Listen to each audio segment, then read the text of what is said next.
Fala, filhotes, vocês estão vivos? No vídeo de agora nós vamos falar um pouquinho sobre a ciência aplicada e o racionalismo técnico.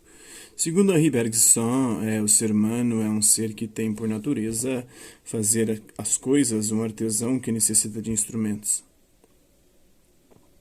Para a sua sobrevivência, o ser humano criou as ferramentas e depois criou a máquina com o mesmo intuito. Bertrand Russell diz que a própria da Idade Moderna, a ciência aplicada, é que permitiu que o conhecimento racional fosse aplicado às máquinas.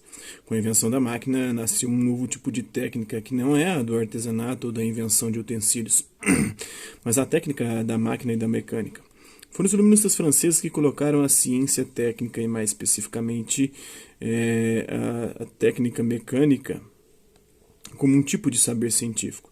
O seu estudo passou a ser fundamental. A máquina, com a sua tecnologia, contribuiu para uma nova organização do conhecimento, do trabalho, da vida, do tempo e da sociedade. Marx e Engels, como também Augusto Comte, defendem que a tônica do capitalismo é gerar novas técnicas ou tecnologias. Para Comte, a nova sociedade deveria ser a sociedade da técnica. Marx e Engels viam a tecnologia como algo importante, pois o ser humano poderia dominar a natureza e gerar os meios de satisfazer suas necessidades básicas, desde que bem utilizada e a serviço da coletividade, não para beneficiar apenas um grupo. Desde essas correntes do século XIX, a evolução da técnica tem sido vista como um progresso. A vida passou a depender cada vez mais da tecnologia e a base das economias passou a ser as fábricas, produtoras e consumidoras da tecnologia. A própria ciência tem sido vista como não como um conhecimento de alguma verdade, mas como produtora de coisas. Em nossa sociedade, damos valor ao saber científico se ele serve para algo, se tem alguma aplicação prática. Os saberes que lidam com as humanidades recebem pouca atenção. O conhecimento técnico-científico se tornou indispensável para a vida e para a formação das pessoas. As fábricas contemporâneas se automatizaram de tal forma que utilizam muito pouco a mão de obra humana. Tudo que é natural vira produto de máquina, né? Na vida de hoje, ela serve até como fonte de entretenimento. A tecnologia é vista como motor do progresso e do bem-estar. No século XX, muitos concordaram com a importância da tecnologia e das técnicas para a vida, mas passaram a meditar um pouco mais sobre as consequências de uma sociedade tecnológica ao extremo. Martin Heidegger questionou os rumos tomados pelas sociedades tecnológicas, pois para ele tais sociedades perdem a noção grega da técnica, que era a produção da verdade e do belo. Heidegger achava que a sociedade tecnológica impossibilitava o desenvolvimento do ser e da natureza. A sociedade tecnológica tem sido objeto de severas críticas também da Escola de Frankfurt. Um dos pensadores dessa escola, Max Horkheimer, faz uma crítica à razão técnica.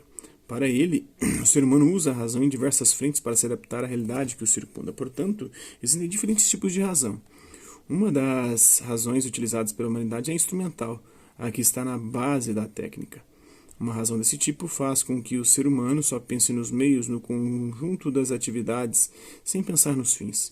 Pensa-se na técnica como para fazer determinados objetos, ou seja, quais os melhores meios para se fazer as coisas. E não se pensa qual é a finalidade das coisas feitas. A verdadeira razão não é instrumental, mas é a razão que pensa nos fins. A razão instrumental deve ser subordinada à razão dos fins. Os fins verdadeiros são seres humanos e a vida. Essa questão, entretanto, tem sido invertida e não se percebe que a técnica é importante para os seres humanos e para a vida em geral, desde que permita o desabrochar da vida e o realizar-se como ser humano. O equívoco está em usar a tecnologia para a morte e para a destruição e escravização da própria espécie. A técnica pode instrumentalizar as coisas, mas não o ser humano. Nos séculos XX e XXI, tem-se usado a tecnologia para controlar as vidas e explorá-las para as mais variadas formas de destruição. A vida tem outras finalidades que não apenas as tecnológicas e materiais. Não podemos nos esquecer dos problemas existenciais, do porquê estamos aqui, para onde vamos, aonde queremos chegar. Se não pensarmos nisso, veremos que a técnica não nos ajudará.